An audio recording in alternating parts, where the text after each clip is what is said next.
एक डेमोक्रेटिक जो ट्रेडिशन जो वहाँ इस्टेब्लिश हुई हिंदुस्तान में, क्योंकि they strongly believed in the project, they strongly believed in the idea कि भाई जो भी है एक हिंदुस्तानी नेशनलिज्म है, और वो उसमें अगर आप उसमें गुंजाइश है इस बात की कि आप बंगाली, मराठी, बिहारी वगैरह सब होकर आप गुजराती, आप वो भी हो सकते हैं, आप हिंदुस्तानी भी हो सकते हैं, आपको वोट का भी हक है, और इस बात की गुंजाइश थी कि एक डेमोक्रेटिक सोसाइटी की तश्कील की जाए, अपने जो एक ज़बान है, कल्चर है, लैंड है, उसको रिकग्नाइज किया जाए, उसके साथ जुड़ा जाए।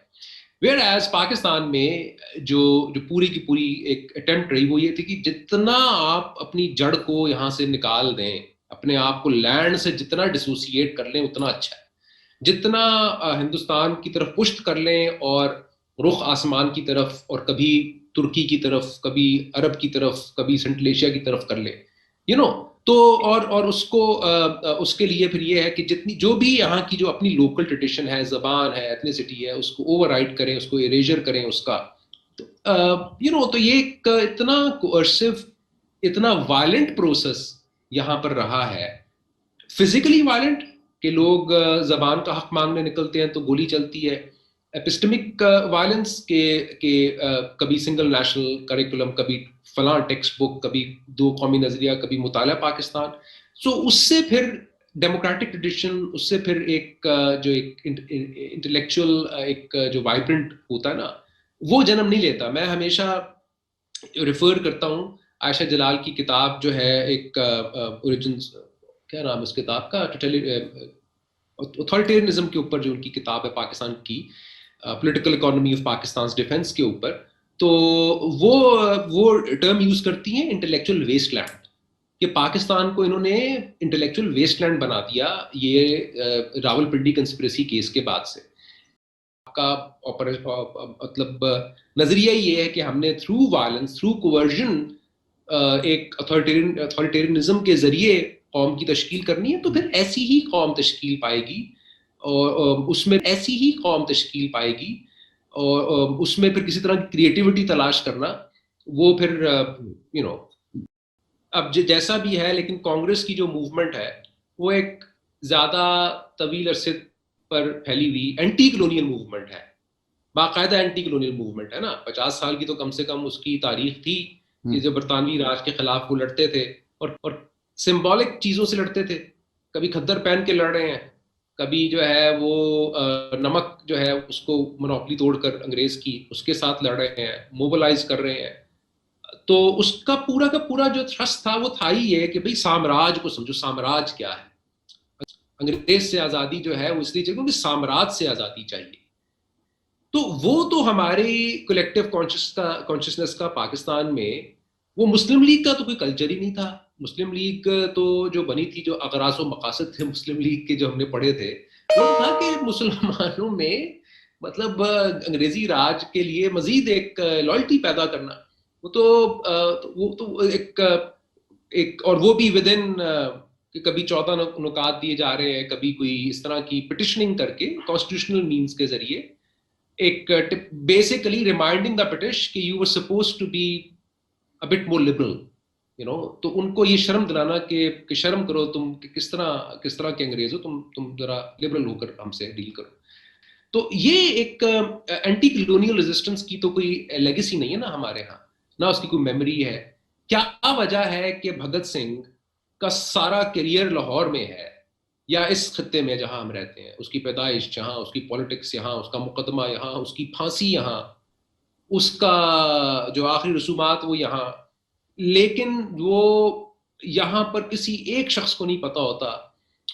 स्टूडेंट्स से कभी आप पूछे ना, तो मैं तो अक्सर ये कहता हूँ कि अगर ये रंग दे बसंती ना आती तो किसी को नहीं पता होना था कि भगत सिंह कौन है पाकिस्तान में। तो ये तो हाल है। अब on the other hand, Hindustan में जहां चले जाए वहां एक भगत सिंह का मुजस्मा लगा है, टैक्सी ड्राइवर जो छोटी सी उसकी वो लगते हैं, it is become something else. उसकी एंटी कलोनियल रेजिस्टेंस की एक मूवमेंट की एक हिस्ट्री, एक मेमोरी, एक पॉलिटिक्स वहां एग्जिस्ट करती थी, यहां सिरे से नहीं थी। यहाँ पर वो मिजाज था ही नहीं। जिन लोगों ने इनहेरिट किया, जिन लोगों ने इस स्टेट को उसके बाद इस्टेब्लिश किया, चलाया, सो इन दैट सेंस पाकिस्तान, वो एक कॉन्फ्रेंस में मैंने प्रेजेंट किया तो वहां पर जो जो पहला कमेंट ही आया वो थी पोस्ट कॉलोनियल मूवमेंट के ऊपर कॉन्फ्रेंस। तो उन्होंने प्रोफेसर ने कहा कि it seems Pakistan is not even had it's post colonial movement. उस दिन गया, एक वो यहाँ पर एक मज़ार है घोड़े शाह का। तो अब घोड़े शाह का जो जो मज़ार था वो यूटी के पास मुगलपुरे में, तो वो उसकी खूबसूरत सबसे जो डिस्टिंक्ट जो फीचर था कि वहाँ पर वो नहीं होते थे मिट्टी के कुग्गू कोड़े जिसको कहते हैं, तो कुग्गू कोड़े वहाँ मिलते थे। वो लोग बच्चे की मन्नत के लिए औरतें वहाँ आती थी। तो वहाँ पर जी 5-6 साल पहले सुन्नी तहरीक वाले आए, उन्होंने सारे वो तोड़ दिए और जो लोग इसको बेचते थे उनको मारा पीटा और उन्होंने सख्ती से मना किया कि आइंदा जो है ना वो ये चीज़, क्योंकि ये शिर्क है, ये पूजा है। तो अब उस मज़ार की तो सारा जो उसकी जो एक फील थी, जो उसकी एक सिंबलिज्म था, वो तो उसी में था कि वहाँ पर कुक्कू कोड़े मिलते थे और लोग वहाँ चढ़ावे के तौर पर उसको आग चढ़ाते थे। तो ये एक पूरा जो है ना पूरा इसको बदल ही दिया कि वो उस जो अपनी ट्रेडिशन थी उस ट्रेडिशन के अंदर वो मैसेज समझ में आता है, तो उसके अंदर ही उसकी एक खूबसूरती है। अगर आप उसको हटा देंगे, उससे उसको किसी और उसमें फिट इन करने की के साथ सिलसिले के साथ जोड़ने की कोशिश करेंगे, then the meaning is lost. औकाफ के हाथ में दे दिए तो औकाफ ने मज़ार, जो पुराने मज़ार थे ये तो बापू के मज़ार थे, तो छोटे छोटे से मज़ार होते थे, एक बड़ा सा पेड़ होता था और उसके साथ अहाता होता था। तो वहाँ पर मज़ार छोटा है और जो साथ मस्जिद है वो ह्यूज मस्जिद बन गई है। और ये एक पैटर्न है, आप कहीं भी चले जाएं। और मस्जिद भी अब बरी इमाम सरकार के उधर जाए तो वो अंदलूसी स्टाइल की मस्जिद है, राइट। तो ना यहाँ का वो आर्किटेक्चर, ना वो अच्छा, वो पूरी की पूरी जिनियोलॉजी अलग है। आप उसको कहाँ जोड़ना चाह रहे हैं, आप उसको एक टेक्सचुअल ट्रेडिशन के साथ, जो आपकी अपनी इमेजिन्ड टेक्सचुअल ट्रेडिशन है, वो उसमें कंज्यूम करना चाहते हैं, वो फिट इन ही नहीं होता। तो वो लोग जो कि एक मतलब प्रोग्रेसिव सोसाइटी की बात करते थे, डेमोक्रेसी की बात करते थे, लोगों के हकूक की बात करते थे, अवामी कुव्वत की बात करते थे, तो उन पर इतना सेपरेशन। तो ऐसे में कौन सी डेमोक्रेटिक सोसाइटी पनप सकती है, कौन सा एक हेल्दी सेहतमंद माशरा वजूद पजीर आ सकता था। तो जो जो बोया है वो काट रहे हैं, वैसा ही माशरा जो है वो। और ये मैं आपसे अर्ज करूं कि ये बाकायदा अगर आप जो जो आर्काइवल डॉक्यूमेंट्स कभी आप देखें तो उसमें ये लिखा कि उस जमाने में इन्होंने कैंपसेस, फॉर एग्जांपल ये पंजाब यूनिवर्सिटी का न्यू कैंपस बनाया, कराची यूनिवर्सिटी का, ढाका यूनिवर्सिटी का, तो बाय डिजाइन इनको शहर से दूर फेंका। कि एक तो था ना कि ठीक है आपको ज्यादा जमीन चाहिए, बड़ा कैंपस बनाना है, वो तो असल, लेकिन ये भी लिखा कि ये अच्छा है कि ये स्टूडेंट बाहर रहे, शहर के अंदर रहेंगे तो फितना करेंगे।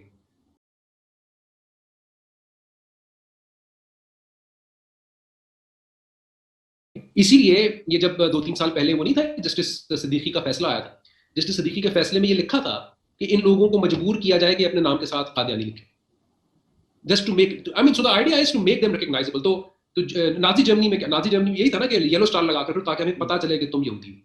तो पाकिस्तान में सुन्नी जो है एक्सट्रीमिस्ट, वो यही चाहते हैं कि ये पता नहीं माथे पर टैटू करवाएं, कुछ ऐसा हो कि जिससे इनकी विजिबिलिटी जो है वो हमें पता चले, और हम ताकि ये एक डिफरेंस को क्रिएट कर सकें कि ये जो है ना ये अहमदी और हम इनसे मुख्तलिफ है।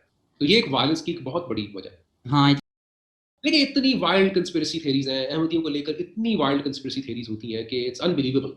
कि जिस तरह कि पाकिस्तान की इकोनॉमी को, मीडिया को और चीज़ों को अहमदी कंट्रोल करते हैं, ऐसा कुछ भी नहीं। मतलब ये है कि जो जितना भी रहा साहब था ना, जो हम कहते हैं कि प्रोफेशनल क्लासेस में ये थे, क्योंकि ये पढ़े लिखे लोग हैं और ये बड़े लॉ अबाइडिंग सिटीजन हैं और सब चीज़ें हैं।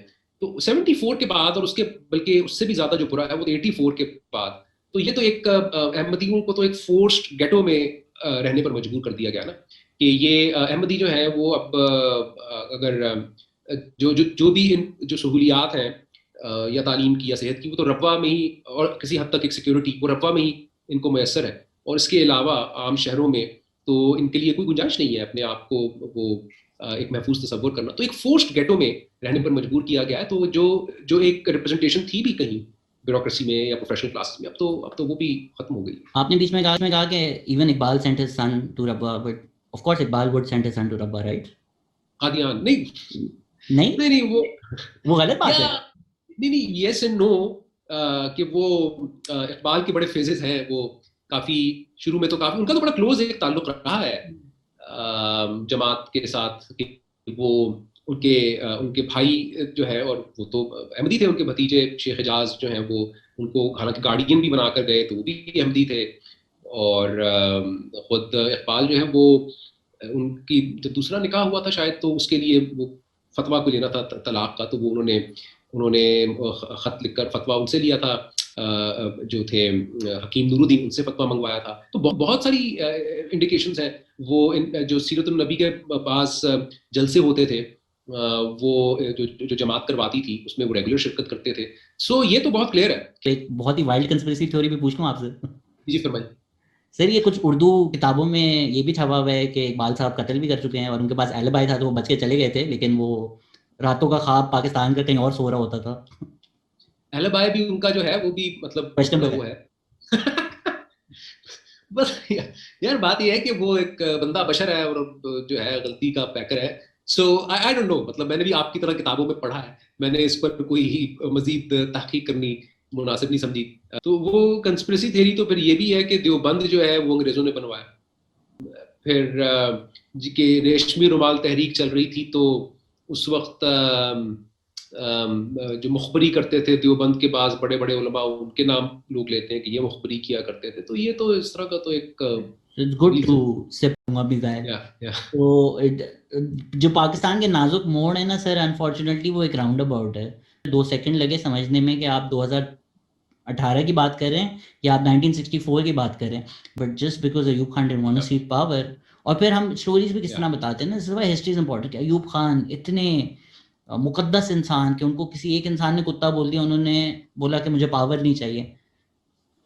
आपने क्या नहीं बोला फातिमा जिन्ना को, मैं वो अल्फाज इस्तेमाल नहीं कर सकता जो फातिमा जिन्ना के बारे में, मदर ऑफ द नेशन के बारे में इस्तेमाल किए जस्ट टू कीप पावर। क्या तो एक हो यार कि आप कि हम प्रोपागेंडा वॉर जीत लेंगे, प्रोपागेंडा भी करना है और फिर रिगिंग भी करनी है, एक चीज तो करो यार दोनों। अगर रिगिंग करनी है तो प्रोपागेंडा क्यों कर रहे हो? फिर बोलो जो बातें करनी है करो, एंड में तो वोट हमारे हैं। What's your take on Ayub Khan? अगर अगेन हम हिस्ट्री की बात करते हैं कि हमें तो पढ़ाया जाता है डेकेड ऑफ डेवलपमेंट, डेकेड भाई अयूब खान में तो नहरें बह रही थी, whereas if you dig deep into it, it was decade of development for 22 families, और बाकी कौम तो पसमानदा से पसमानदा ही होती जा रही थी। मैं एक्सक्लूसिव ब्रेकिंग न्यूज दे रहा हूँ सिर्फ आपके शो पर कि हमारी अभी कॉन्फ्रेंस लम्स में हम ऑनलाइन कॉन्फ्रेंस करवा रहे हैं 23 मार्च से वो लेकर कैंसिल हो चुकी है और अच्छा, मुझे लगा ब्रेकिंग लम्स की कॉन्फ्रेंसेस की ऐसी आती है ना कि हम अगली कॉन्फ्रेंस ये करवा रहे थे और हमारे सारे कुलीग अब जेल में हैं। अगली अगली अगली आएगी, वो भी मैं आपको बताऊंगा।